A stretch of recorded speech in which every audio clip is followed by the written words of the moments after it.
Namaste and greetings. I, Ishika Chaudhary, researcher at IMPRI, Impact and Policy Research Institute, Prabhav एवं नीति अनुसंधान संस्थान, नई Delhi, invites you to a condolence meeting in memoriam of Professor Rokkam Radhakrishna, an eminent economist and academician of international repute. As a part of the series, #IMPRI Center for Human Dignity and Development. As moderators, we have Professor Swarna S. Vippa. She is Consultant, Institute for Development Studies, Andhra Pradesh, and Visiting Professor at Madras School of Economics.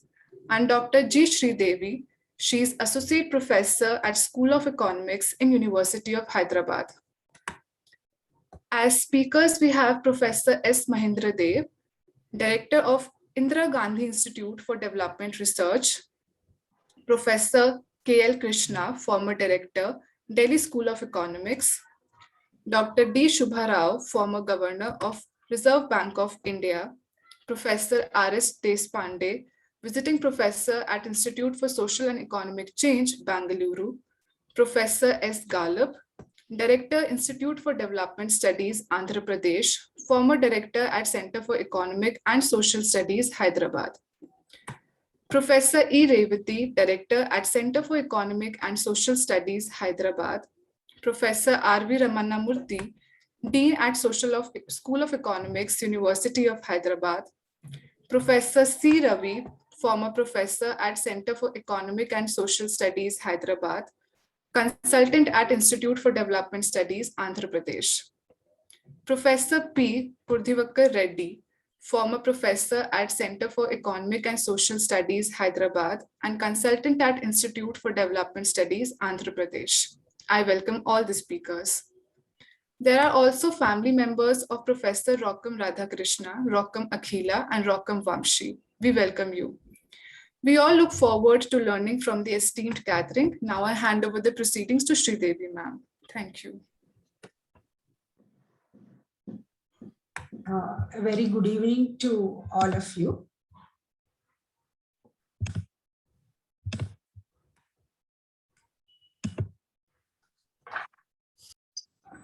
Professor Radhakrishna was known both nationally and internationally for his immense contributions to the literature and policy in the areas of development economics, welfare analysis, and applied econometrics.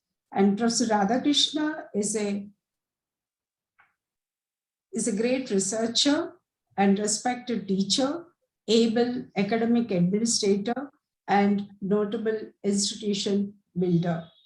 Professor Radhakrishna postgraduated in economics and statistics from Andhra University as a gold medalist, went on to do his PhD in economics from Gokhale Institute of Politics and Economics, Pune University, under Professor P.N. Mathur on complete demand systems.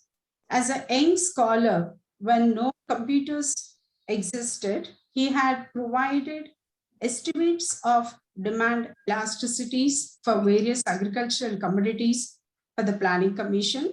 During 1968-72, he was the earliest of the econometricians who used sophisticated statistical techniques to make demand projections for the country. After an early stint at Marathwada University as a lecturer, he later joined Sardar Patel Institute of Social Economic Research during 1973-80 as Associate Fellow. During this time, he became a visiting fellow at University College of Wales, UK, 76-77. In 1980, he joined the Department of Economics, University of Hyderabad. On the invitation of the Vice Chancellor, he was the first professor and the founding head of the Department of Economics, which has become a school now. He was instrumental in framing the course structure by assigning it an eminent economist like Krishna Bharadwaj. He was the most popular, kind, and approachable teacher for students. Professor Radhakrishna has guided 25 doctoral students and 10 MPhil students to his credit. His initial work on complete demand systems, along with Professor K. Murthy, was a pioneering work in applied econometrics in early 1970s. The consumption functional forms using Divisa index, but later used in estimating production function in total factor productivity studies.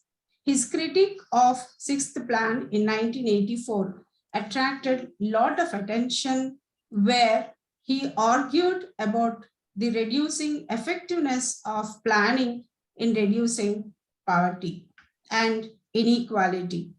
He favored the direct poverty, anti-poverty programs and employment programs in particular. His familiarity with consumption studies made him a natural expert on poverty.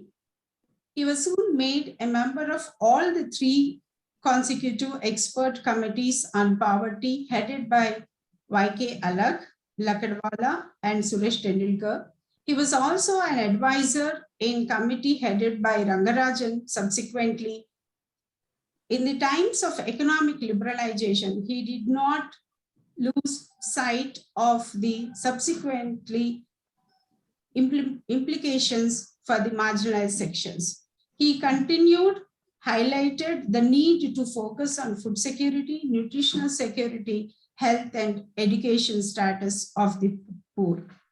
He led a number of institutions in their formative years. He was earlier director of the CESS from 1985 to 1994 and took over as its chairman in July 2013. He continued in the position till date he was. He was also chairman, Commission on Inclusive and Sustainable Agriculture Development of Andhra Pradesh during 2015-16, chairman, National Statistical Commission, Government of India during 2009 and 12, director, Indira Gandhi Institute of Development Research 2001 to 2007. And he's also vice chancellor to one of the famous and the old university of Andhra Pradesh, Andhra University during 1998 to 2001, 1998 to 2001. And he's a member secretary, Indian Council for Scientific and Social Research during 1994 to 97. During his long tenure as a director of CESS, the institute was recognized by the ISSR as a center of excellence in social sciences. As the director of IGIDR, he introduced several innovative programs, including well-recognized Masters in Economics, a unique international collaborative doctoral program in law and economics, international collaborative programs in Asian studies, and also strengthened the institute's social policy research program.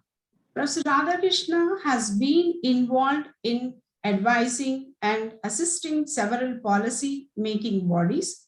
During his tenure as chairman of National Statistical Commission, he and his colleagues finalized the National Policy and Official Statistics Draft Bill on National Statistical Commission, Code of Statistical Practices, and formulated guidelines for outsourcing statistical activities. Professor Radhakrishna also chaired a number of official committees of national significance, of them the expert group on farmers' indebtedness during 2006 and 7, and committee on credit-related issues under SGSY during 2008 and 9. Our well-known fellow, the latest recommendations, Government of India established the National Rural Livelihood Mission in 2011. He served as an expert in numerous international organizations such as FAO, UNDP, Asian Development Bank, and World Bank. He had a close association with various professional associations over 5 decades, and he has become president for all of them, which are Indian Economic Association, the Indian Econometric Society, Indian Society of Labor Economics, Indian Society of Agriculture Marketing, Association of Asian Social Science Research Councils. He served an editorial board of several peer-reviewed academic journals, including Journal of Quantitative Economics, Asia Pacific Journal of the Rural Development, Journal of Asian Economics, and IASSI Quarterly. He has published several books, monographs in the areas of consumer demand, food security, labor and poverty studies, and has contributed to reputed national and international journals. He has published over 100 research papers in his long career, spanning over half a decade in national and international journals, which includes Econometrica, Developing Economics, Indian Journal of Quantitative Economics, Indian Economic Journal, Economic and Political Weekly, Economic and Political Weekly, Indian Economic Review, Indian Journal of Labor Economics, Indian Journal of Human Development, IASSI Quarterly. He edited and written books over 20, and some prominent ones being India's Public Distribution System, a National and International Perspective in 1998, Empowering Rural Labor in 1998, India Development Report in 2008, Handbook of Poverty in India, Policy Perspective, 2005, published by the Oxford University Press. His complete works are brought as a compendium of 5 volumes as essays in consumer behavior, food security, poverty and well-being, nutrition, inflation, and growth, published by Academic Foundation in 2019, which was released on the occasion of his 75th birthday. In recognition of his significant academic contributions, he was VK Rao Prize in Economics in 1985 and Telugu Atma Gaurava Puraskaram for his eminence in social sciences by Government of Andhra Pradesh in 1998. He was Jawaharlal Nehru National Fellow, ISEC, during 2009-11. I'm privileged to get associated for my academic endeavors with Professor Radhakrishna. The demise of Professor Radhakrishna is a great loss to the academic world. He is a rare genius with enormous energy to read, analyze, and he's mostly concerned with the social problems. And he was the one who helped many policy makers to focus on the marginalized groups. So may his soul rest in peace, and may his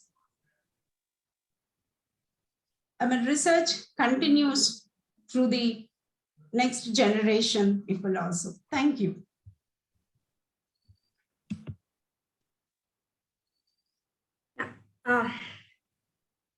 Thank you, Sridevi, for giving the introduction to Professor Radhakrishnan.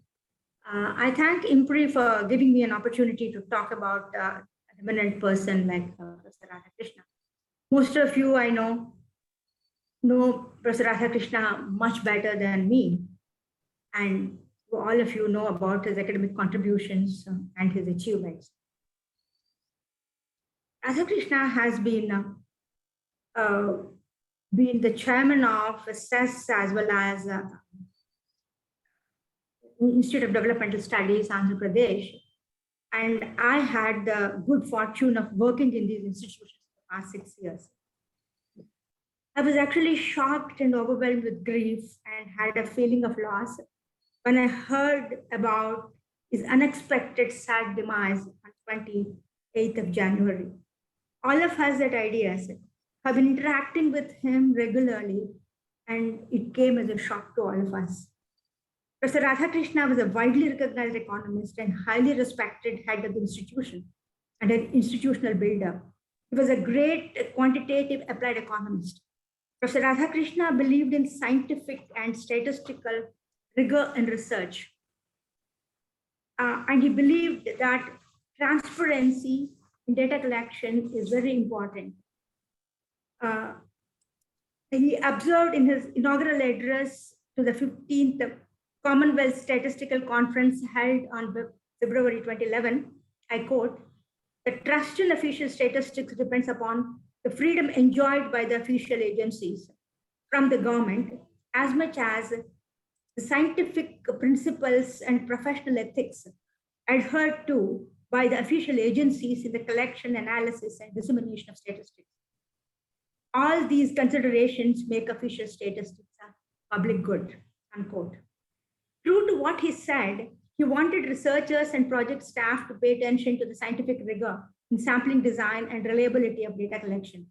He once told me that DLHS data is believed to be less reliable than the NFHS data, though DLHS sample at the district level was much bigger than that of the NFHS sample due to the negligence in the collection of the DLHS data. So he extensively applied econometrics to the secondary data. He also encouraged researchers to collect primary data. He believed that field visits and primary data give a feel of the ground realities to the researcher. He believed in both macro data and micro data analysis. He believed that daily field visit reports and ethnographic studies are as important as that of the secondary data analysis. He encouraged me to go to the field and collect data. Before I undertook my data collection for the school project, he made me consult experts in sampling and experts in school schedule designing. His published work, as Professor Sridevi has already mentioned, is put together as 5 volumes by the Academic Foundation in 2019, reflects his thinking, his methods, his techniques of data analysis, and his policy recommendations in various contexts. These essays are valuable for future researchers who want to understand the chronology of development. I found some of his lectures and articles very useful for my teaching at NSC. I want to be brief because there are a lot of other people who want to talk about Professor Radhakrishna. And Professor Radhakrishna was a great scholar, and the country has lost an eminent personality. The economics community also has lost a great personality. I now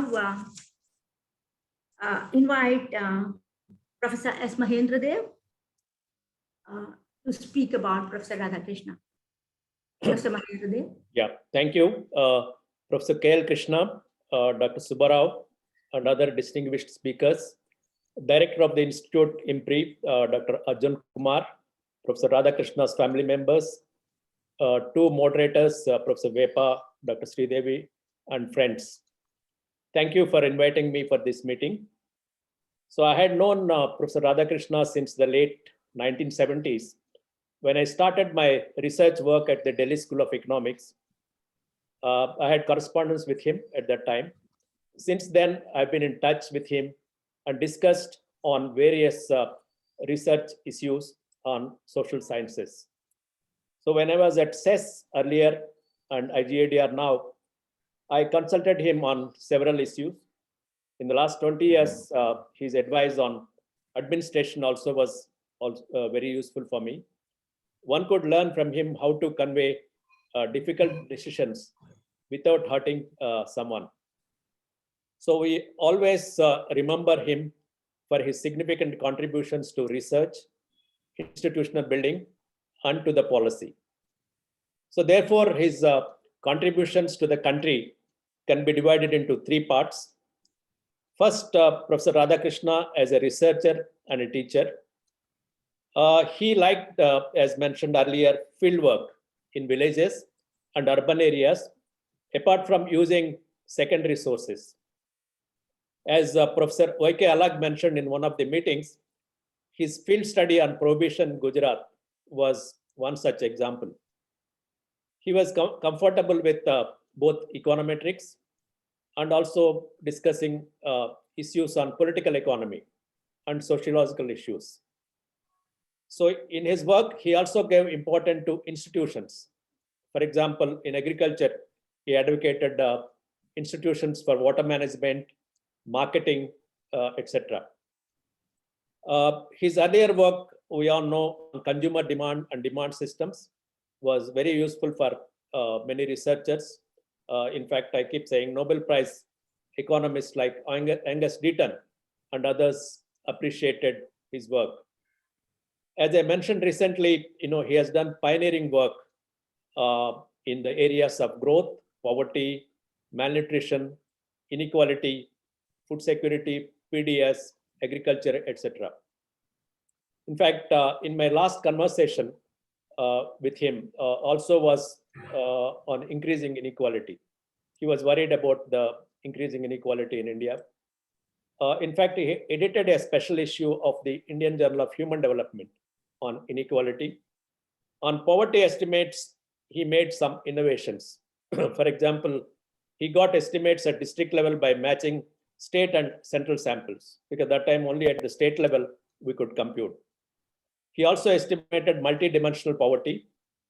So personally, I also benefited from his research as I work in these areas.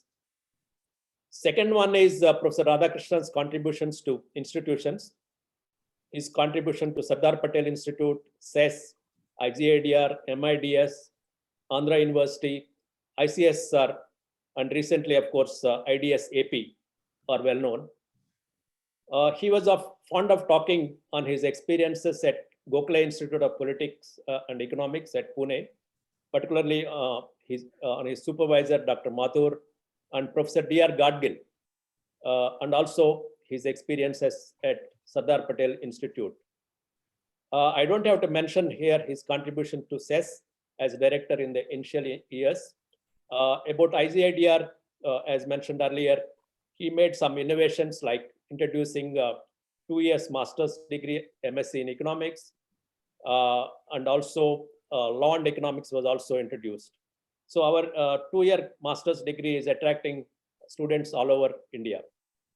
As Mumbai is financial capital, many of our IGIDR students join corporate jobs. Professor Radhakrishna encouraged some of the students to join academics as it gives more freedom and satisfaction. So those who joined academics, some of our students don't have any regrets. Third one is Professor Radhakrishna's contributions to policy as chairman and member of several committees. He has contributed to the improvement of data quality as chairman of the National Statistical Commission. The commission has part-time members. He wanted a full-time members, the National Statistical Commission. He was member of most of the expert committees, as mentioned earlier, on poverty, Alag, Lakdawala, Tendulkar committees. He also contributed to the policy at state level. For example, his committee on Andhra Pradesh sustainable agriculture gave a very good recommendations on several aspects on growth, equity, and sustainability in agriculture of Andhra Pradesh. He was also happy about the developments in chemical-free natural farming in Andhra Pradesh. So lastly, as a person, Professor Radhakrishna was a wonderful human being. He was always helpful, particularly to younger scholars. He had a concern for the poor and vulnerable groups. So we lost a great social scientist, great socially concerned economist. We'll miss him. So my condolences to his family. May his soul rest in peace. Thank you very much. Thank you, Professor Mahendra Dev. Now I invite Professor KV Krishna to say a few words about Professor Radhakrishnan. Over to Professor KV Krishna. Sir, can you hear me? So please unmute yourself. Professor K. Krishna? Sir, please Professor K. Krishna, can you please hear? Yes, so you'll have to unmute on bottom left, unmute button. Sir, you have to unmute. We're not able to hear you. Bottom left, where there is mic, there is unmute button. Send a mail or something.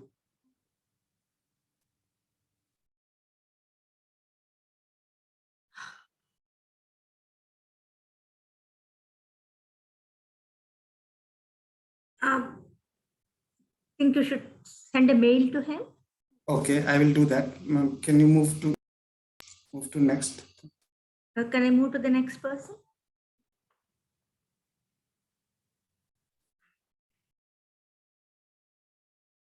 I now request Dr. DB Subbarao, former Governor of Reserve Bank of India, to say a few words. Sir, can you? Thank you. Thank you very much. Professor Radhakrishna's passing came as a surprise to me because I'd always remembered him as a healthy, energetic person. I didn't know that he was so close to his end. I'd known Dr. Radhakrishna for 40 years. First, when he joined the Central University in the early 80s, I'd just come to Hyderabad on posting, and someone told me that if you want to pursue economics, you must go and meet Dr. Radhakrishna. I'd gone to the US to MIT for studying. I picked up an MS degree, but I could not complete my PhD, and I used to be interested at that time in econometrics. So they said, you must meet this one person, Professor Radhakrishna. So I went and met him in the Central University, and I was, of course, impressed by his quest for scholarship. Subsequently, we had interaction and association in virtually every institution that he handled. For example, he was director CESS in the 90s when I was finance secretary here, and I happened to be on the executive committee of CESS. Then he became vice chancellor of Andhra University. Again, I was on the executive committee of Andhra University as finance secretary of Andhra Pradesh. And then when I was governor of RBI, he was chairman of the National Statistics Commission, and we had invited him to come and give a talk on the Statistics Day, I recall perhaps in 2011. And we invited not only RBI economists and professionals, but people from all over Mumbai, from the universities, think tanks, financial sector, and this talk was very well appreciated. He returned the favor to me when I had demitted office and came back to Hyderabad in 2014.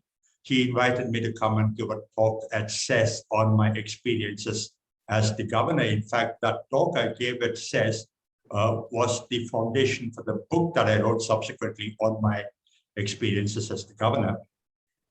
And most recently, about 6 months ago, I was invited to become a member of the executive committee of this new institution that's set up in Andhra Pradesh, IDSAP.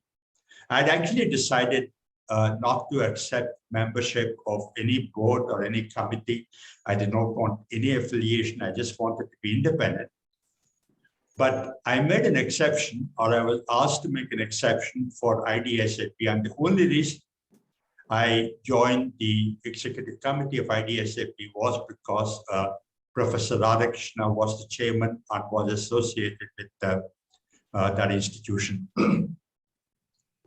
As I look back on my association with Professor Radhakrishna, I remember him for many things. First of all, at a very personal level, I remember him for encouraging me to do my PhD. As I told you, when I first met him in CESS, almost the first thing he told me was that I must register for a PhD. I neglected doing that. About 10 years later, I did register in Andhra University, and subsequently, when I went as executive committee member, he said, "You've not completed your PhD yet." So I had not. I was embarrassed about it, and he continued to exhort me to do my PhD. And the other day, I was going through my own papers, my PhD certificate was actually signed by Professor Radhakrishnan. So at a very personal level, I remember him for my PhD. I also remember him for his passion for scholarship. Professor Mahendra Dev, Professor Swarna, Professor Sri Devi all spoke about his diverse scholarship, poverty, welfare analysis, applied econometrics, food security, whatever. And the way he approached every subject that he researched on. What also attracted me about Professor Radhakrishna was his childlike curiosity. As all of us know, he'd become one of the foremost economists in India, if not the foremost economist. But even then, he had the same enthusiasm as a fresh PhD student, which is remarkable. And I think Professor Radhakrishna should be remembered for the influence he had on policy. As John Maynard Keynes said, and I quote Keynes now, Keynes said, the ideas of economists and political philosophers, both when they're right and when they're wrong, are more powerful than is commonly understood. Indeed, the world is ruled by little else. Practical men who believe themselves to be quite exempt from any intellectual influence are usually slaves of some economist. This is indeed true of Professor Radhakrishnan. As Professor Swarna Weber just mentioned, and as all of you know, Professor Radhakrishna's research was influential, not only because of his sharp mind, but because of the emphasis he placed on understanding local situation and collecting primary data. And I think that's what distinguished him from several other economists of his generation. Professor Radhakrishnan should also be remembered and will always be remembered for the institutions that he built. When I was governor of RBI, indeed, when I was finance secretary, but the government of India, but subsequently when I was governor, whenever I met Dr. Manmohan Singh, who was prime minister at that time, he would say, what is the research IGIDR is doing? And every time he asked that question, I used to be embarrassed because as governor, there were so many things on my mind that it never occurred to me to check what research IGIDR is doing. So subsequently, I knew that the Prime Minister will ask me about it, and I used to make it a point to ask Professor Mahendra Dev every time before I went to meet the PM about what research IGIDR was doing. And the constant remark Dr. Manmohan Singh used to make when I mentioned about research of IGIDR is that Professor Radhakrishnan and Professor Mahendra Dev have given a definite orientation to research at IGIDR. So we will always remember him as an institution builder. And finally, we will remember Professor Radhakrishnan as an inspiration. I'll tell you why. If you look at the life and work of Professor Radhakrishnan, he had no political backing, he had no social backing, he had no caste backing, he wasn't a powerful speaker. He rose to eminence and established a reputation by his sheer scholarship. So to millions of students around the country, he should be an inspiration as an illustration that in this country, it's possible for a plain, simple man to come up and earn a reputation by sheer strength of professional integrity and scholarship. I think that's what I will remember Professor Radhakrishnan as, and that's what his legacy will be to millions of students in this generation and in subsequent generations. So I pray that his soul rests in peace, and I want to acknowledge once again the enormous contribution Professor Radhakrishnan has made to academia and policy. Thank you very much. Thank you, Professor. Thank you, Dr. DB Subbarao. Now I invite Professor KV Krishna. Yes. To say I am very much here, but I think I have tried to unmute, but still it is not. No, you are audible now. I think, please go ahead. You're audible. Please go ahead. Thank you very much. I am grateful to the organizers of this condolence meeting for asking me to speak on Prof Radhakrishna for a few minutes. Of course, I had known him for more than 5 decades. I think soon after he completed his PhD and joined Hyderabad University as the founder, chairman of the department. Since those days, I have interacted with him, benefited a lot from my association with him. And what I find in him is he is very thorough in whatever he does, and he doesn't do econometric work. He did a lot of econometric work, but he doesn't does meaningful econometric work. Many people, econometrics is very widely practiced in the country, but he really did something very relevant, socially relevant research. And all his work, I think, has been recently in 2019, has brought out in 5 volumes by Academic Foundation, I think maybe in collaboration with CESS. The first volume is on Indian economy, SS on the Indian economy. Second is on agriculture, food security and nutrition. Third is on poverty, inequality and welfare. Fourth is on studies on consumer behavior. In fact, it is in this context I approached him in 1990s to contribute a chapter to a volume which I was editing on applied econometric applications in India. He readily agreed, and with the help of K and Murthy, they produced an excellent chapter, very, very detailed. I think generations of students will find useful material in that volume on studies and consumer behavior. And the 5th volume is on inflation and macro models. Here also uses econometrics, but as I said, he uses econometrics where it is meaningful and helpful, because many econometric studies are just applies the statistical techniques to some available data, but that is not his approach. And his work, I think, emphasized inclusive growth. I think that is the inclusive growth and development. That is, I think, something very distinctive and very nice of him, that poverty and inequality, welfare, on this he wrote very extensively. I think I must say his first good paper got published at the age of 26. He published a paper in Metro Economica, and that is very, very. He was quite precocious, I must say, in terms of his initiation to econometrics. And of course, he is not at all interested in occupying high positions. I had to persuade him to become the president of the Indian Econometric Society, but he was elected unanimously, and he did a very good job.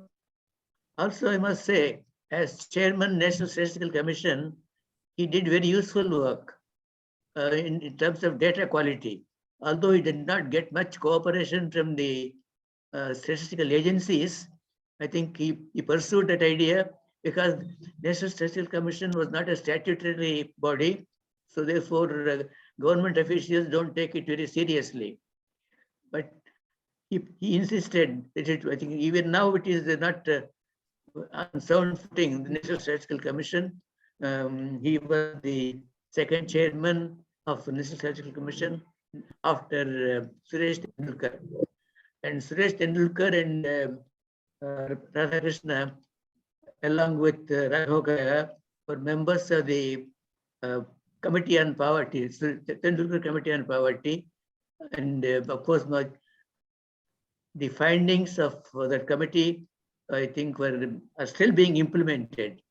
It is that methodology which is being implemented, and this was, I think, much credit goes to the members of the committee, including Suresh Tendulkar and Radhakrishna.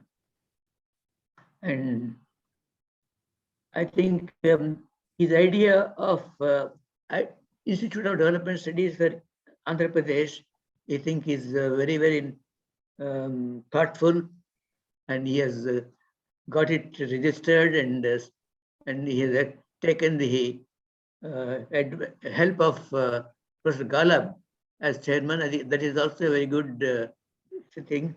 Only it is very sad that before the institute really took off, he passed away. I think his glory has not been felt in IDS yet. He was chairman of Madras Institute of Development Studies before me, and for 5 years he did excellent work. MIDS, he brought financially it has became sound and stability. And next he has taken over his mother institution, so to say, CESS. He was still the chairman of CESS at the time of his death, and CESS owes a lot to his imagination and vision. Also, I think I must also just refer to my association with his family. His elder sister, the zoologist in Andhra University, she is still active, and she was a mentor for my wife when my wife was doing her zoology in Andhra University in late 1950s. So that kind of a link is there between us. I must say, we all miss him very much for his great contributions in economics. He's one of the, as Dr. Subbarao mentioned, is one of the foremost economists in India, and having imbibed the qualities of V.R. Gadgil, Professor Sarveswara of Andhra University. I think he was a student of Professor Sarveswara, and Professor Sarveswara was very proud of him. I know. I think I convey my sincere and heartfelt condolences to Vamsi and Akhila. I think they really lost both parents within a few years, 5 years. Very sad. My condolences to them, and particularly Dr. Radhakrishna's. Somewhat, I must say, it is untimely. He was very active. He had many more years of active guidance and scholarship, but we all will miss it. Thank you very much.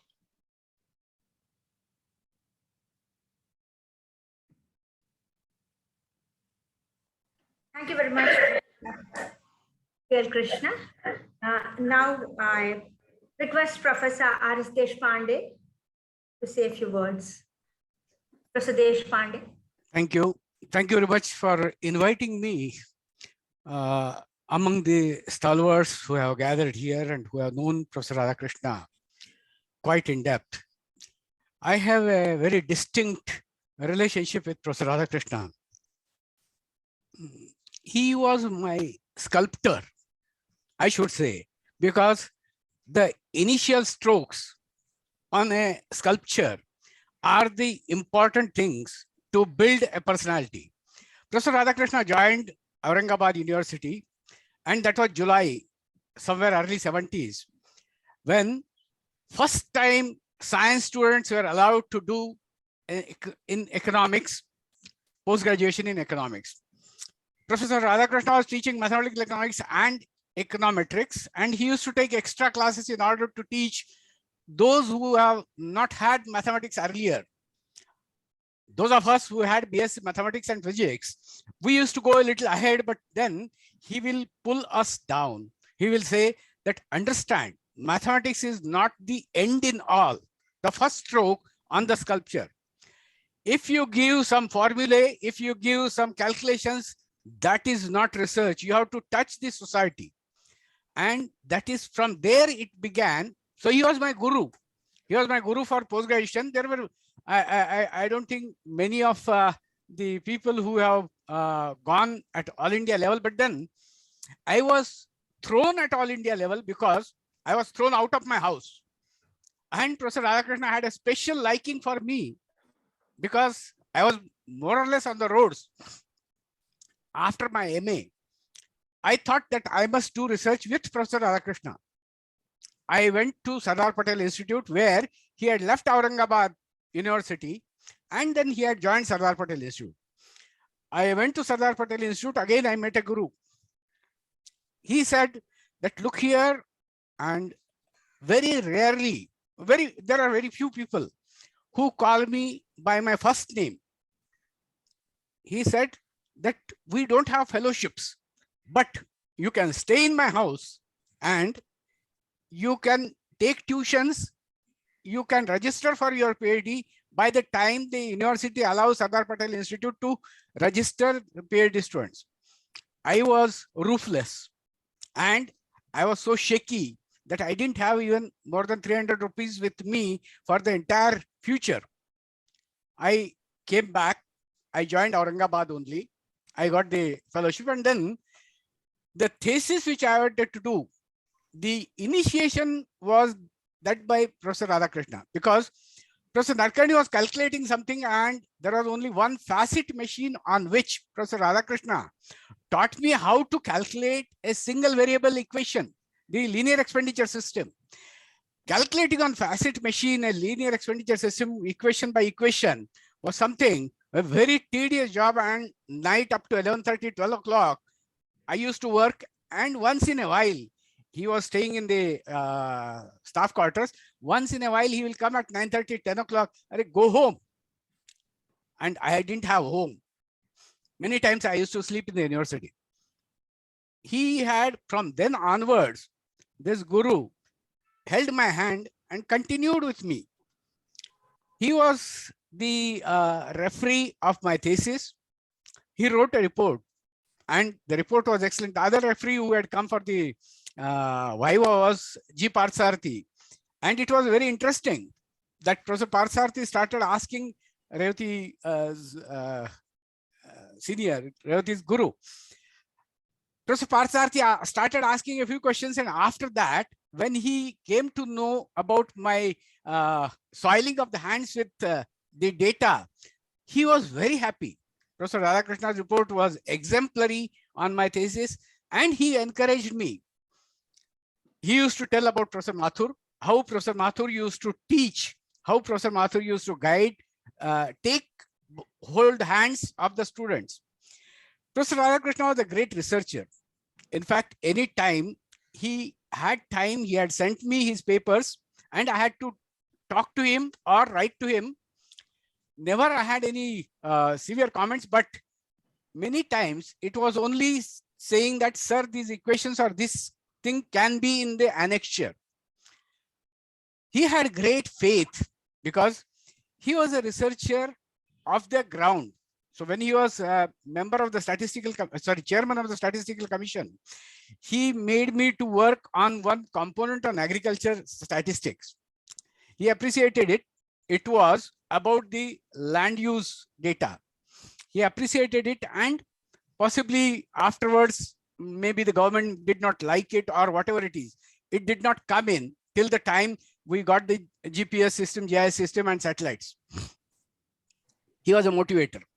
Motivator in the sense that anything I do, he had always come, held my hand. I had started the experiment of Ambedkar School of Economics. This experiment was with the support of government because I could argue with the government that we need to do it. And it was fortunate that that was the election year and the government wanted to do something for Dr. Ambedkar's name. So the Dr. Ambedkar School of Economics was started, and I could negotiate the grant of about 300 crores from government of Karnataka. I took Professor Radhakrishna to our rented building. He gave a lecture to the graduate students and spent about 2 hours with the students when he had visited Bangalore. He was a motivator and he said, look here, it's not simply mathematics, statistics, but teach them law, teach them constitution, teach them how the village studies have to be done, how village has to be understood. And that is how he was a motivator. He was something like elder in the family, because whenever he visited Bangalore and whenever he visited Pune, when I was at Gokhale Institute, he used to come home, have his dinner with us, bless us. That is what he was a family. I knew his family very well. Of course, I don't know if Vamshi or Akila remember my visit to their house, but I had visited their house several times in Hyderabad, in Delhi, in Ahmedabad. He was elder in the family and a family person. He was an institution builder. Certainly, many people have said that he was an institution builder. I'm not referring to institutions in the sense IGIDR, CESS. I'm not referring to those institutions. He had built institutions like me, persons who can devote their time for others and who can give maximum to the others.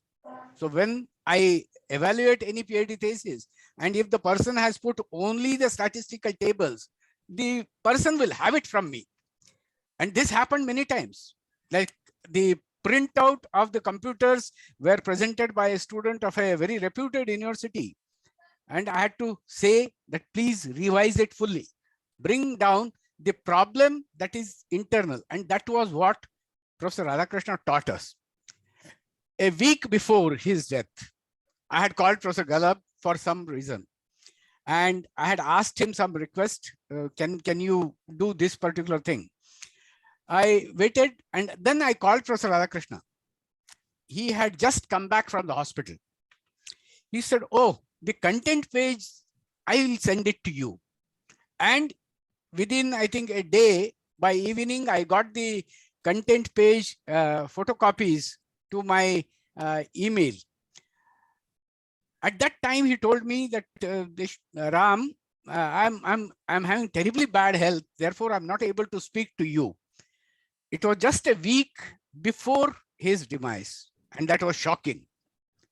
He was a guru, a researcher, a motivator, an institution builder, and above all, a thorough gentleman, a person to be remembered. I convey my deep condolences to Vamshi and Akila. Both of them, I have seen them. They may not remember, but they may remember my beard, because not many bearded people used to drop in Professor Radhakrishnan's place. I convey my deep condolences to the family and wish that we will have many, many Radhakrishnas from his institution. Thank you. Thank you very much, Professor Deshpande. Now I invite Professor Galab as Galab to speak a few words. Sir, Professor Galab. Please unmute yourself, sir. Hello, can you hear me, sir? Yeah, I'm able to hear you. Okay. Are you able to hear me? Yeah, we can hear you. Yeah. My association with Professor Radhakrishna started since 1985. So even though it is a reputation, because as mentioned by my speakers before me, I would like to read out what I felt about Professor Radhakrishna. And I want to mention very clearly that I am one case study how Radhakrishna has shaped up the career of a scholar who is interested in research. So I read out and I narrate the experiences, event by event, which are such important events, how he has molded me to become a good researcher.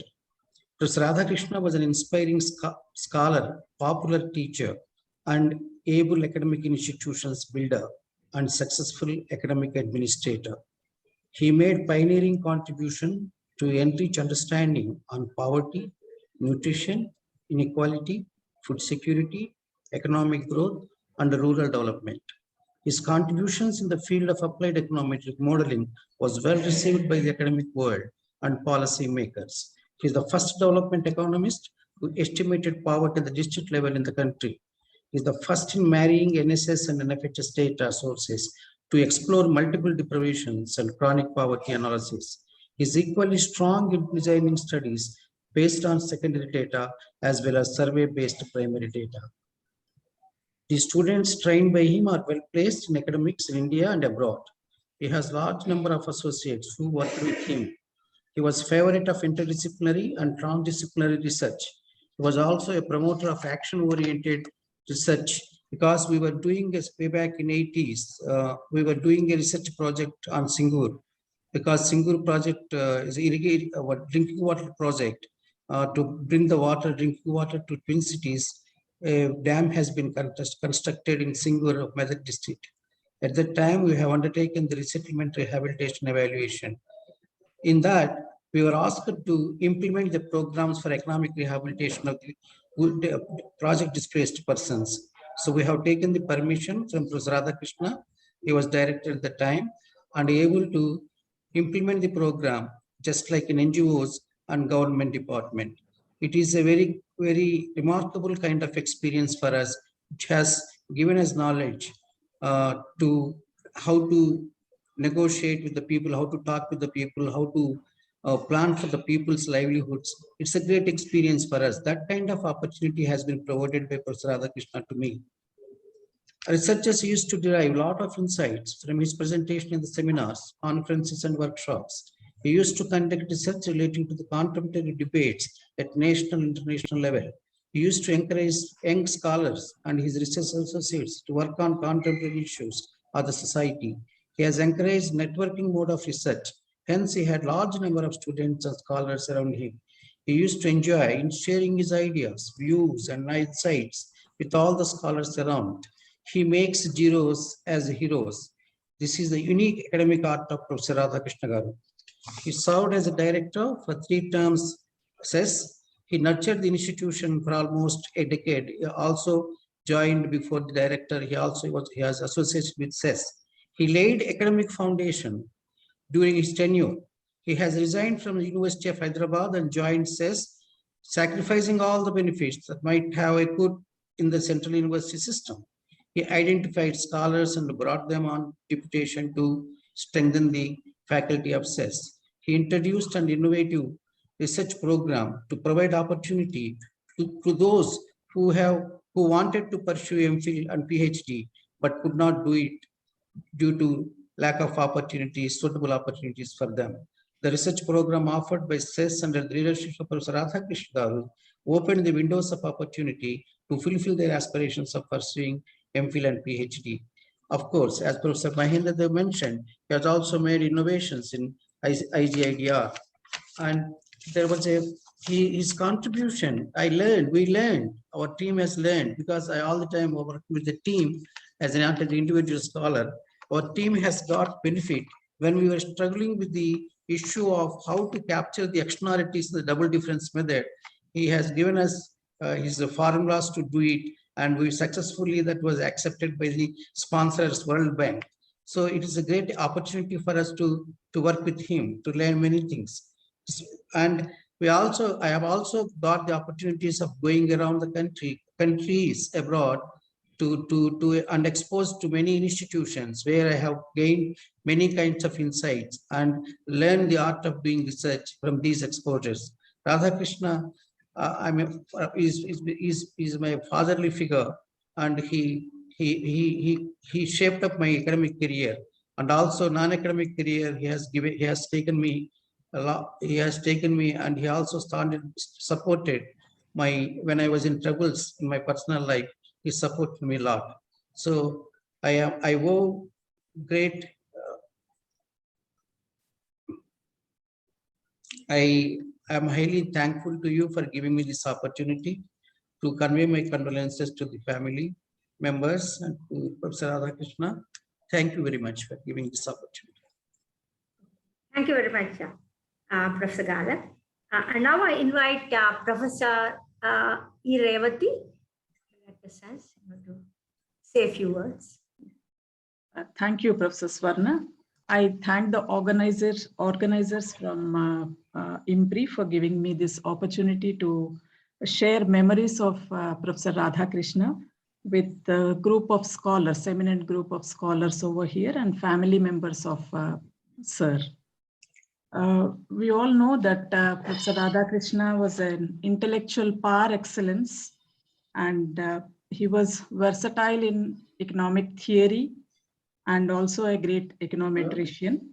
And he contributed richly to the areas of agriculture, employment, rural development, food security, poverty, well-being. And in recent times, he was working on inclusive studies. He was interested in economic history and institutions, how institutions shaped the economics of countries and such issues. He had a larger perspective of society and was always for the larger good of the people. He inculcated in the people who worked with him to strive for academic excellence and with discipline and hard work. As an administrator, he had vast experience and shared his experience for building institutions. He himself, I think, visited a number of institutions both in India and abroad, and knew how institutions have been, over a period of time, have been crafted, have been developed. And every time that we had a discussion, I think mostly Professor Galab, myself, were discussing with Professor Radhakrishna about institutional issues and administration issues. He was relating the experiences, his experiences of different institutions, how they have been shaped up and how good practices in those institutions can be emulated for strengthening of the institutions. Like CASA in Amsterdam and the different institutions that he has visited and had experience working with them. And we all know that Professor Radhakrishna has been a pillar behind starting the MPhil and PhD program at CESS. And what started as a refresher course, I think Professor Galab has been relating this in research methodology during a summer, has blown into a full-fledged kind of MPhil and PhD programs there. He roped in the best teachers in the city, teachers from University of Hyderabad, and also other institutions to teach the students for the PhD program, to give the best exposure to the students. And when I think after some period of time, the PhD program affiliated with the B.R. Ambedkar Open University had some troubles. It was dysfunctional for some time, but he was very much interested that it should be revived, because he was always saying that the scholars who did not have an opportunity to pursue PhD with lot of experience in their professions, that would be, they would bring that experience to research, and that would be very useful. And he was always that the former students of the PhD program should be giving their experiences to the current batches, so that it would be a learning to the current batch of students. And when we tried to revive, as we could not revive the part-time program of PhD, but we transformed that into a regular full-time PhD in association or in collaboration with the Telangana University. He encouraged us a lot, and we traveled to the Telangana University, where he also lectured to the students over there, and we signed an MOU there. And also soon after that, we have set up committees to formulate the curriculum for different papers. And of course, the PhD program in development studies that acted as the foundation for the new program, new PhD program. And thus the PhD in development studies at CESS really owes a lot to the intellectual contribution of Professor Radhakrishna. And I learned how to organize things. I was Dean of DGS. Actually, the position of Dean DGS has been created by Professor Radhakrishna, and how to go about with that, how to organize and how to involve people who were experts in different areas and to discuss with them and finalize the course content and how to organize the PhD program. And any issue that I went to him, subsequently when I took over as director after that, I had the great fortune to work with him for 3 years. And I learned a lot in administration. Any small issue that I went to him, he was the mentor, and he has given ready-made solutions to any sort of problem that was there. During the past 3 years being closely associated with Sir, I think I got an opportunity to think how he thinks and how he acts, the way he thinks, the way he does things, and his very thinking. I think that is a great opportunity for me to write. And he was very meticulous while drafting the resolutions, even with a single word, the correct word has to be used. And he was always saying that once we should be double checking it very, very carefully and very meticulously. We were also involving Prof Radhakrishna in every academic event, but he never said no, except in recent times because of his health conditions. But otherwise, he was not refusing to participate in any of the academic events.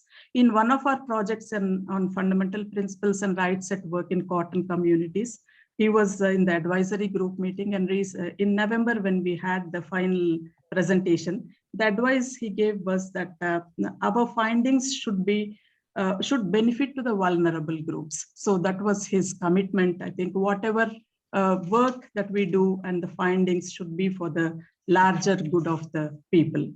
As a teacher, he was excellent. His classes, and I also had an opportunity to hear to his lectures in the classroom because we were organizing it for the students. And his contacts were wide and far. And he always tried to involve his contacts and for the benefit of our PhD students. So that way we organized a number of lectures by different distinguished scholars from different countries, and we could learn from that. So for Sir, CESS was foremost, and he spent most of his productive time as director and also as chairman. And he knows every inch of CESS, every person of CESS, and he gave the guidance and advice for its development in recent times also. At CESS, really, we are at a loss because he's a founder member and also was at the back of, was advising in every aspect. It also puts us in a larger responsibility to keep up the legacy of Sir, and to keep up the good academic traditions of teaching and learning built so meticulously by him.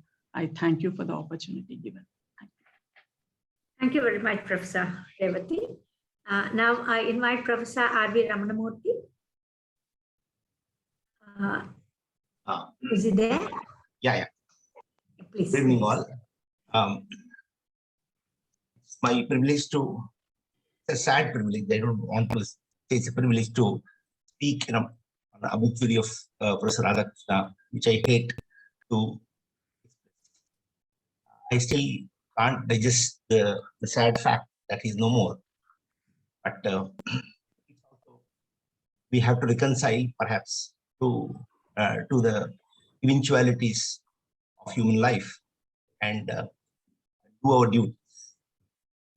Professor Radhakrishna, I will not repeat what others have already said, and I would throw light on things which perhaps not figured so far.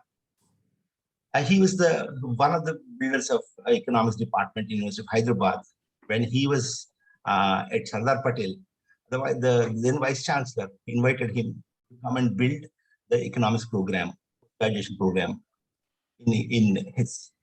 And then he personally told us that he was not keen, but his wife insisted that he's not comfortable.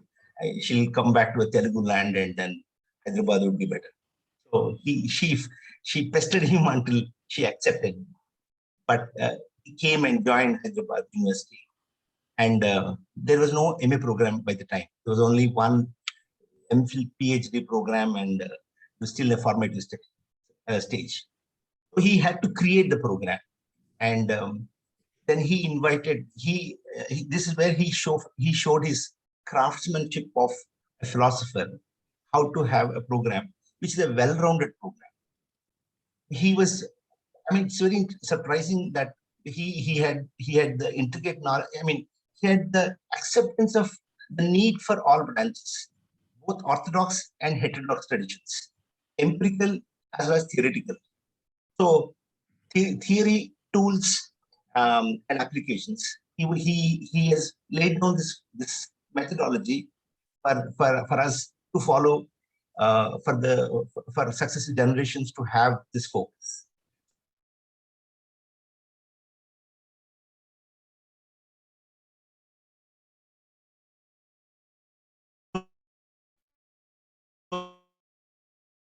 Used have general equilibrium microeconomics of neoclassical variety. You have got macroeconomics, and he brought post-Keynesian like Sanjay Baru at that time. He was a post-Keynesian. He brought and he made to introduce post-Keynesian economics. At the same time, he himself taught general equilibrium, which was at that time the heart of neoclassical economics, because there were not many who could actually deal with the amount of mathematics at a level which is comfortable and where the students could actually receive. And then he brought Professor Narasimha Reddy and others to teach heterodox. And we, like JNU, had this privilege of having Marxist economics program. It's not simply about capital, but successive theories of Marxist theories of economic crisis and neo-Marxism and so on. He himself was so, you will be surprised to know that later when I joined for PhD with him, he asked, when he found that he would quiz everyone about their method of thinking and their framework and their ideologies. So he thoroughly he interrogates to know what we are first. Then when he knew that I was very impressed with Marxism, then he said, have you read Regulation School? I was totally zapped. No, sir, I have not even heard about it. Then he said, in 93 or 94, he said, you should read Regulation School. Regulation School is actually what I could read maybe 4 or 5 years ago, and now I'm reading seriously. And of course, I didn't get opportunity to read it because I got into teaching so many other things. But that remained in my mind. That he reminded me to read regulation theory, which is very much popular in France. And I don't know where he picked up at that time. In 93, when a group of economists who were trying to discuss about economic liberalization in organizing IPE, some regulation economists also came at that time. And then he was quite, he was aware about regulation theory at that time. And it was amazing even till today for me that he himself never really totally believed in any paradigm of especially Marxist variety, but he was very aware about it. He knew all corners of it. And then he would, as a teacher, he was remembered by generations of economic students in HCU. When I joined, he was already left for CESS. He was a legendary figure. Everybody used to say that Professor Radhakrishnan used to teach general equilibrium, and there was no problem. Because by the time after he left, there were problems about how to teach and so on, that course. And we always had who taught this earlier, Professor Radhakrishnan. And he thought there was no problem. People had really received it, etc. So then I heard him when I was doing MPhil. He came to teach as some special lectures he gave. And in 1989 itself, he started teaching us about roles. Because he gave lectures on welfare economics. And by the time Calder criterion was the after Pareto, Calder criterion was the only criterion which was used in welfare economics to compare alternative distributions and policy, these things. But by then he was reading Rawls, and perhaps he already was into inclusive development and how the most marginal sections have to develop in absolute terms. He already got the clarity on it. And then he saw what is happening in the policy. At the same time, he knew what is the philosophical understanding and backing of those policies. So he could actually relate both. And he was also the first one in Hyderabad University to actually insist to introduce a program in philosophy of science to know what is the philosophical roots of research and how do we justify research as scientific. And he himself practiced the hypothetical deductive principles of research, that you have to combine theory and empirical. A theory without empirical is rootless, and empirical research without theory is blind. And he thoroughly he believed in this. And personally, I mean, I went to CESS in search of a guru who can train me. I didn't have a fellowship, and then I used to go regularly and then meet him in the seminars, and then and when I interacted, and then I could actually talk to him, and he offered me a fellowship, and I told him that I want to work in macroeconomics. At the time, liberalization was undertaken, and then I was a critique of liberalization as coming from certain. He said that, why do you have to work? And you can work on migration, labor migration, to work for your MPhil. Then I said, no, I'm not really got a brush with my economic theory, and I don't know whether I'm.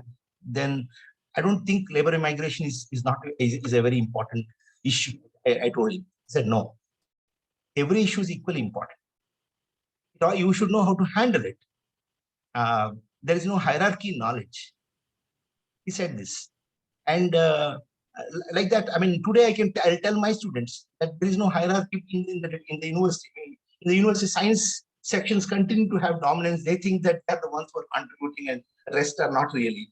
And you have such notions of hierarchy of knowledge controlling society. But he was the one who constantly, who battled these, and then he tried to show that if you really follow a rigorous methodology, a rigorous method, I mean, and then you have to establish every field, every aspect, including literature. Everything is important. History, philosophy, sociology, anthropology, or it could be languages. Everything is equally important. So these are the things which he has contributed as an institution builder, and as my PhD guru, I cannot forget his training. That he would actually inspire. He would challenge our ideas. He would rag us on our ideas when they are, especially if we are trying to be flamboyant. He would rag us. He would put counter evidence, and he will throw counter studies, and he will challenge. Have you studied this? Have you studied that? He has made me read more than 60 to 70 authors, and I've not seen another teacher who would give such a devoted time to students and business scholars, advising them, discussing with them, reading their drafts and commenting. And when they are trying to avoid him for not really doing the homework which he has given, he would call them. He would write in his diary, and he would call them. He would send the assistant and to it.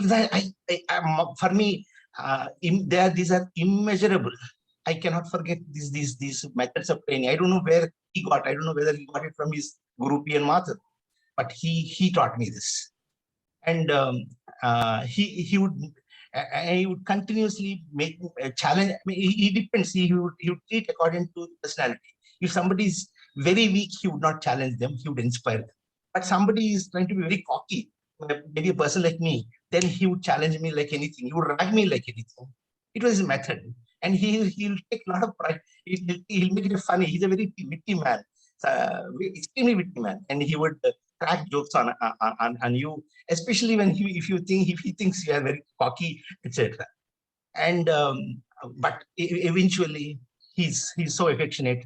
Eventually he'll be very affectionate.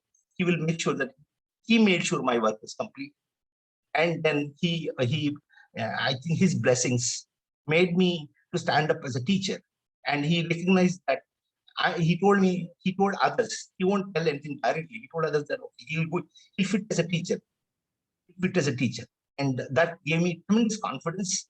And I'm ever grateful. And he was institutional. He was a legendary economist for our generation and for our land. And Akila has come, and then I would recall one incident. I had to rush to Vizag. My cousin died drowning in sea, and I had to overnight. I had to step into a train. I didn't have a reservation, and I suddenly saw Radhakrishna along his family was going to Vizag. Then he said, "Why?" The same morning I met him. So I told him, "Sir, I have my cousin died. I don't have reservation. I'm just going like this." They said, no. He made Akila sleep with him in the same bus, and he gave me his berth. And he can be so, I could never imagine that my director of institute, he's adjusting, he made his daughter vacate her berth, and he gave me the berth. And he was such down-to-earth man, and so affectionate. And I would always, I would say that I would definitely emulate him, and he would be my inspiration. And his commitment was unparalleled to the students and research and institution building. And I'm sure the family of Rokkam family, of whom Akila and Vamchi would be proud of their father, and we are all proud of him. And I hope we'll emulate him, and may his spirit live in all of us in our research. Thank you. Thank you, Professor Ramamurthy. Now I request Professor Ravi to say a few words. Professor Ravi. Okay, ma'am. Okay.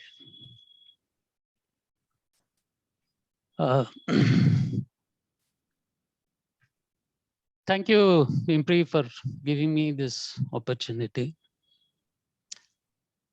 Well, I'm one of those lucky ones who had good fortune to become his student, Radhakrishna's student, and that too by chance. I was actually working at a time in Nizamabad, at that time at Nizamabad, and there was this advertisement for MPhil course, part-time MPhil course in CESS. I applied, got the seat. And I was also lucky to work in the area with him, in the area that is somewhat dear to him, applied consumption analysis. Well, it's not that he shows any partiality. I was also lucky to work with him for quite some time,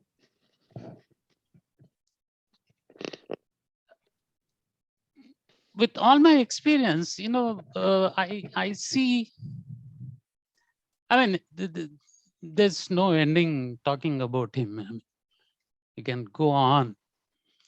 But there are two striking dimensions of Radhakrishna, which are one, is like, the sage Ramanuja, knowledge for people, taking knowledge to people. What do you find Radhakrishna and his students is not that he shows any bias towards the elite and urban, all this big, but then it looks, he always encourages the so-called Mufassil students from local universities, studying in local languages. I don't know how he convinces them. He gets them and makes a good researcher out of them. That's, amazing. And the second quality, which I like, is his range of his scholarship. I somehow feel that even now I don't understand. In fact, after his demise, I got about half a dozen calls from CSO, NSSO, all these officials, old, 80 years, 85-year-old. They were recalling the discussions with Professor Radhakrishna and how he, solved their problems. I was amazed. I mean, there's one N.A. Shastri, he's about 85-year-old, he's DG NSSO. He said, "Sir, I just retired. I just came to know, I want to know if this is true." And then he started narrating how he met and all that. It's amazing. I mean, the range of his research, his papers, you look at those 5 volumes, all those papers, from you find, demand models, agriculture, industry, cluster formation, testing homogeneity of clusters, pure statistical work. But one thing you notice, you look at all that entire range of studies, papers, there's one common thread, which is his concern, social concern for poverty, inequality, concern for, what's happening to social groups, occupations. He doesn't say the inequalities are increasing, but he would say why the inequalities are increasing, what is contributing? Is it social inequalities or occupational inequality? That's a kind of concern in all the papers. One may say, like, well, he's an econometrician, as Professor Krishna said, like, he's a econometrician with social purpose. I would take this occasion to mention a few things, I would say, the methodological innovations that have come from Professor Radhakrishna, which were seminal and accepted internationally, and which were actually paved way for the development of, I would say, applied consumption analysis in India. See, the first, those times when he was working on complete demand systems, there were no price indices separately for rural and urban except CPI-AL and CPI-W, outdated, that too at aggregated level. For the first time, he thought of constructing consumer price indices using wholesale prices and NSSO weighting diagram. Imagine collecting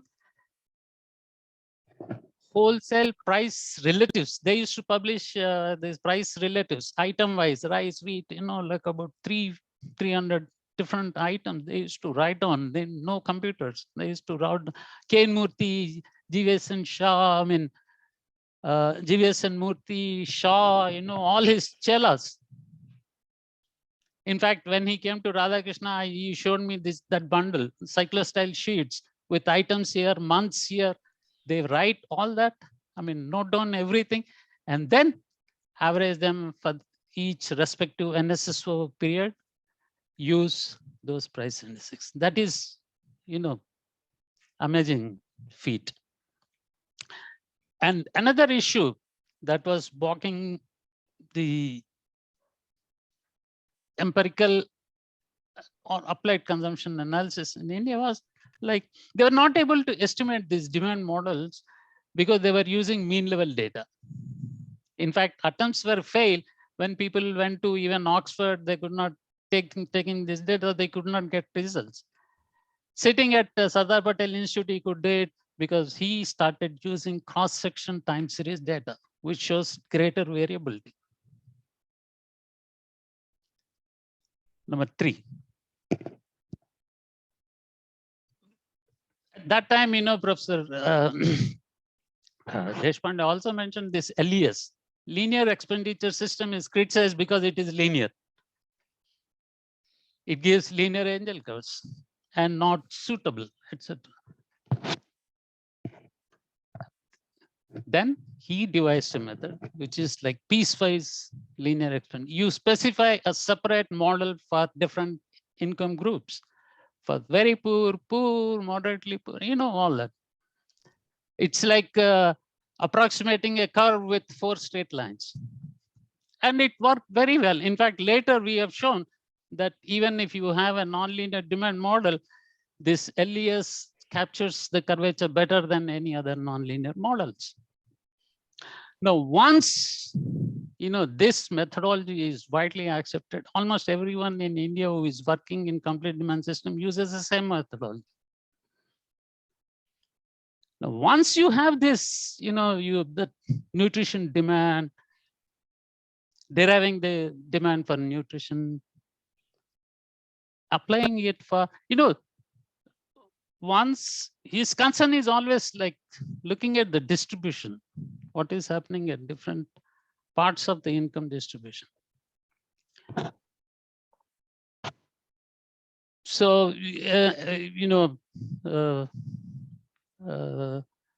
that paper on welfare implications of current wage good, quantifying exactly the welfare impact of serial inflation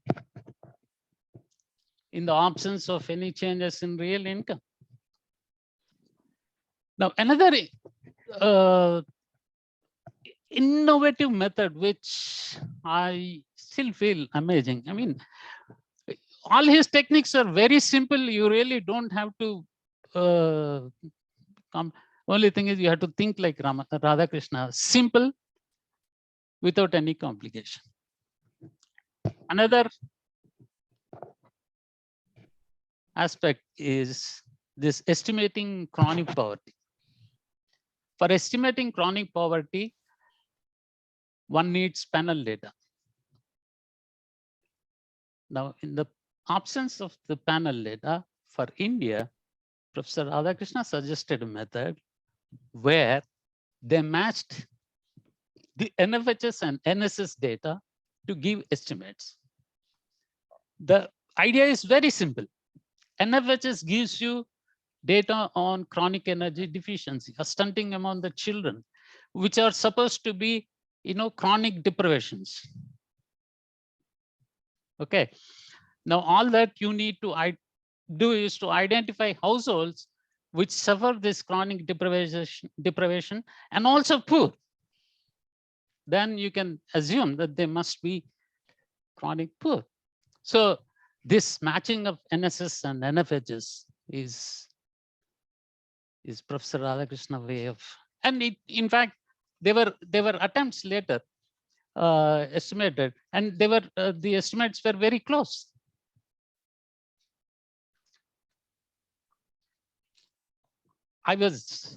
When these 5 volumes were planned, and when we were looking at all those things, I found that he has about 4 or 5 papers in regional planning, regional science, cluster formation,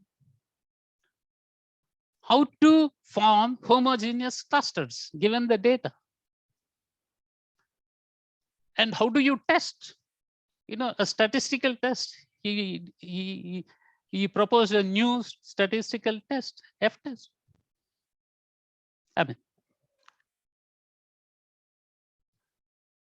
Well, one can go on. For example, while looking at these PDS, public distribution system, and the welfare implications, of course, I mean, there are ways of handling it in demand supply, using demand supply models, but then he wanted something very simple. And the method he suggested to adjust the income distribution or the expenditure distribution for the PDS transfers is very simple and elegant. It was appreciated by World Bank, Professor K. Subbarao, and those people were so happy with that. And that continues to be the most cited paper.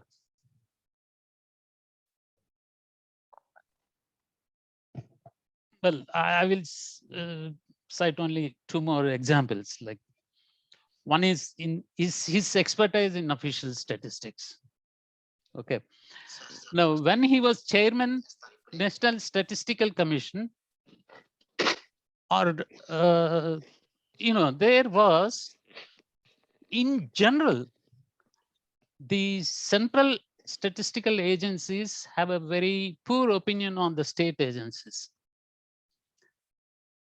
So the attempts to pool the state and central data, I mean, it was initiated long back by Minhas, even earlier days, but it never took off.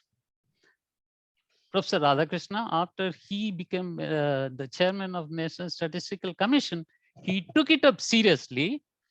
And what he did was he didn't force it on people. He used to call all these director generals, additional director generals, everyone to one meeting and ask the people from the states like Andhra Pradesh, Orissa, Bihar, even Bihar, and present, how they collect the data, what are the quality checks, how they computerize everything. It's only when the central agencies realize that the states also do better, I mean, do good. In fact, Andhra Pradesh was actually doing much better than the central agencies. Then they took it up very seriously, and now pooling becomes, a routine affair.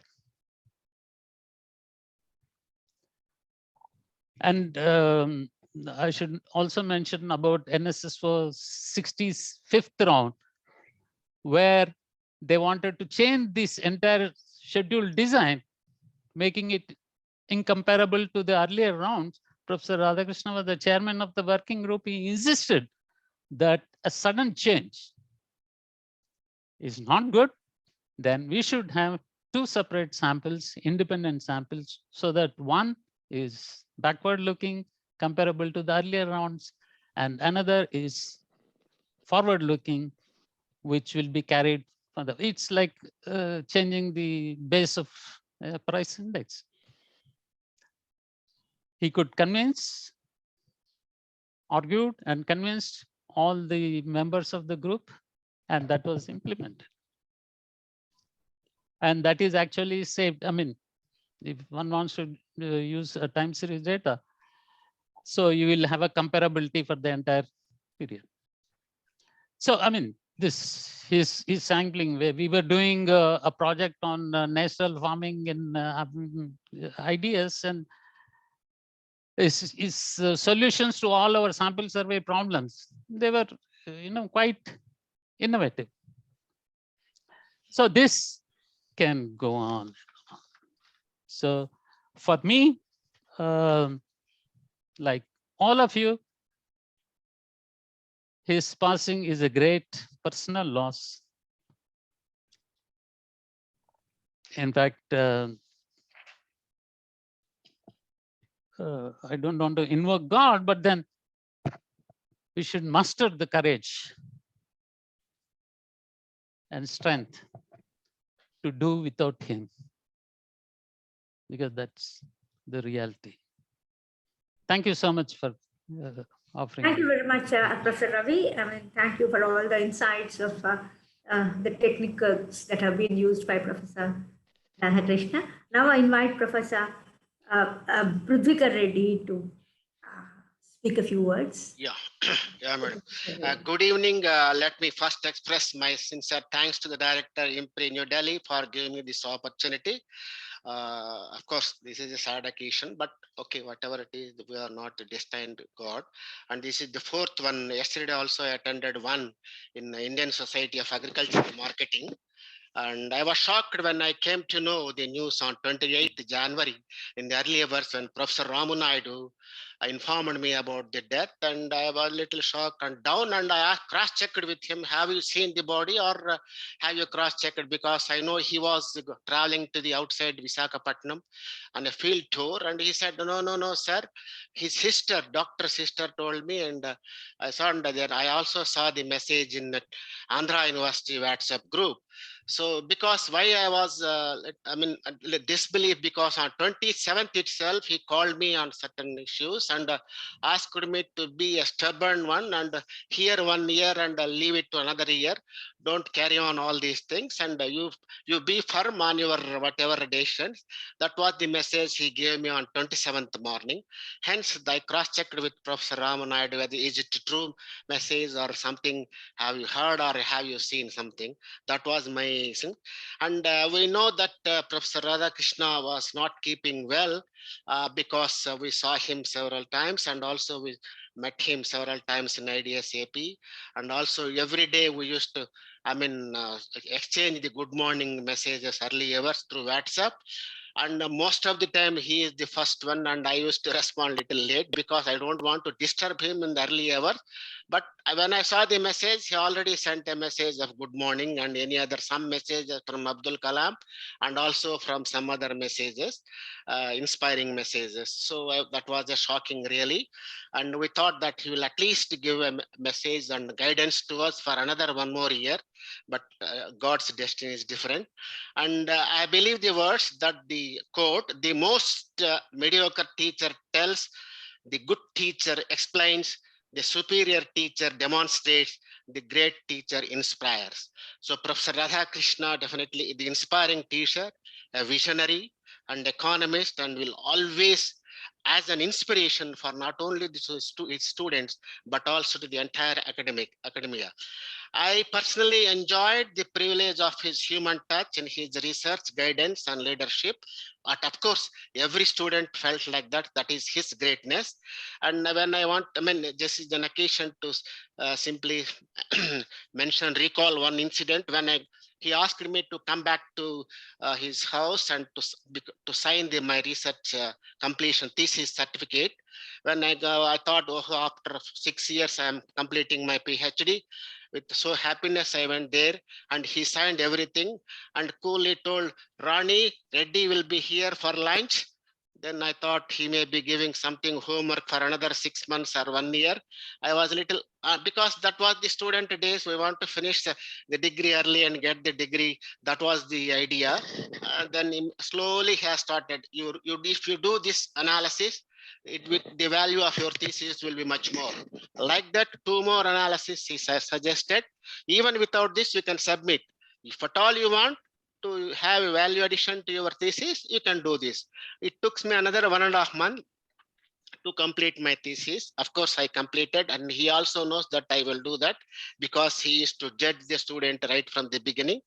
And also as a non-economic student, his guidance has shaped my early thinking on econometrics and thoughts that have stimulated my career with confidence and academic strength. Otherwise, I would not have been in the academics, but for his this MPhil and PhD and his guidance as a PhD student. And it is my guru create an environment where students can excel. I think Ramanamurthy has also expressed the same thing, and Ravi also expressed in earlier occasions. Everyone who is associated with Professor Radhakrishna, whether students or any colleagues or whoever it is, who loves to work with him and enjoy the company. I think in last 2-3 occasions also somebody cited some examples. And over the last few decades, I think this also has been revealed by Professor Galab and others. Radhakrishna's inclusive and sensitive stewardship of CESS has been characterized by innovative ideas, strategic thinking, and most valuable is his efforts to increase the credibility and the visibility of CESS in the space of agriculture and economic policies. His career has been inspiration to the coming generations. I already told you that I have deep personal and emotional bondage with him, and I am proud to say I'm one of the students nourished by him. I must, in this occasion, I must profusely thank Professor D. Narasimha Reddy, who insisted me that I should work under Professor Radhakrishna only for my PhD. People suggest his name and some other's name, but don't accept. You must work with him. I know why I am telling, and you should realize afterwards. That was the, so I must profusely thank Narasimha Reddy Garu for advising me to have such a wonderful guru. My deepest condolences to Vamsi and Akhila, and may his soul rest in peace. Thank you. Thank you very much, Professor Pujita Reddy. Now I request Rokkam Akhila and Rokkam Vamsi to respond. Are you there? Yes. Can you hear me? Yeah, I can hear you. Yeah. Unfortunately, my brother is traveling, so he was unable to join. He was traveling back to, yeah. Nice So, yeah. I just want to say thank you all. Thank you for your very kind words in honor of my father. Your words bring a lot of comfort to my family and me during this very difficult time. My dad was a very unassuming and very understated man. He was so unassuming that most of our family also was very unaware of how remarkable his body of work is and how deeply respected he is in the field of economics. Just hearing you all talk about him and speak so respectfully about him and in such high regard and celebrate him and his work brings us all a lot of joy and happiness. He led a very simple life, and a very simple and noble life, like full of humility and no interest in material wealth or recognition, no interest in anything else other than his research work. It's a very rare combination to find in a person, especially in these times, to have that combination of wisdom and that body of work while still having that humbleness and humility. It's the kind of life that I want my children to look up to. He's the kind of role model that I want my children to look up to.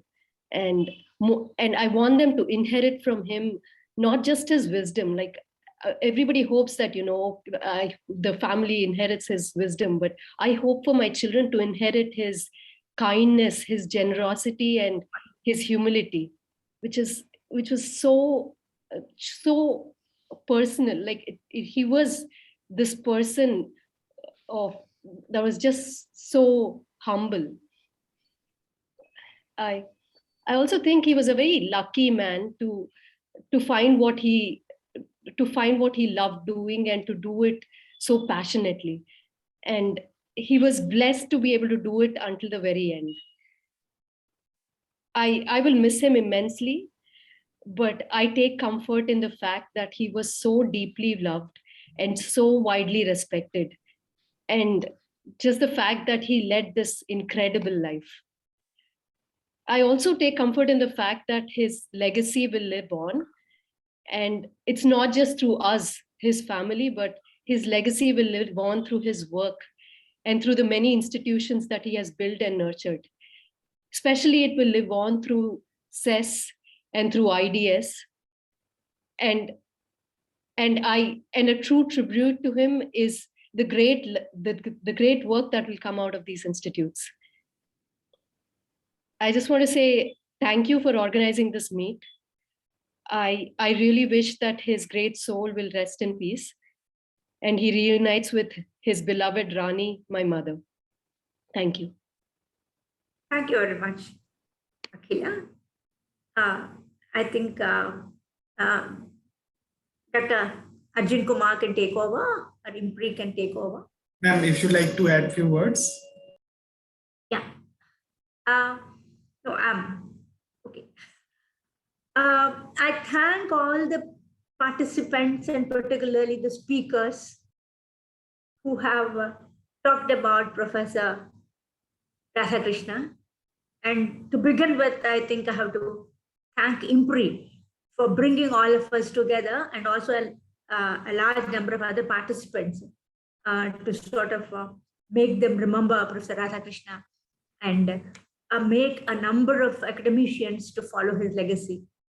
I thank all the participants and particularly the speakers who have taken trouble, despite all the busy schedules that they have, to come and speak about Professor Radhakrishna. And all of us, of course, have overwhelmed with grief because of his sad and sudden demise. But at the same time, I thank all of you. And also I thank all the participants who have come to this meeting and who have made this, this gathering useful. And thank you very much. Thank you. Thank you so much, ma'am. Sridevi ma'am, would you like to add anything? Pardon? Would you like to add anything? I just want to join with Professor Vepa in thanking all the speakers and organizing this event, especially IMPRI, and bringing together all the family members and his own students and then the scholars to know his contributions. Thank you. Thank you. Much, ma'am. So now let me propose the official vote of thanks to all of you. Thank you for joining us today for this condolence meeting. Hashtag in memoriam, remembering Professor R. Radhakrishna. And he was really an eminent economist, academician of international repute. As a very young organization, he also even personally guided me in last few years also to on many different issues also. He has many a times suggested to have Professor Vepa. She has also participated in so much lively discussion of our platform also. So thank you very much. Once again, I would like to thank all of our speakers on behalf of our institute, IMPRI, Professor S. Mahendra Dev, Professor R. Deshpande, Professor R.B. Ravnamurthy, Professor K. Krishna, Professor S. Galab, Professor C. Ravi, Dr. D. Subbarao, Professor E. Revthi, Professor P. Prudhikar Reddy, and of course, our moderators, Professor Swarna Vepa and Dr. Gumadi Sridevi.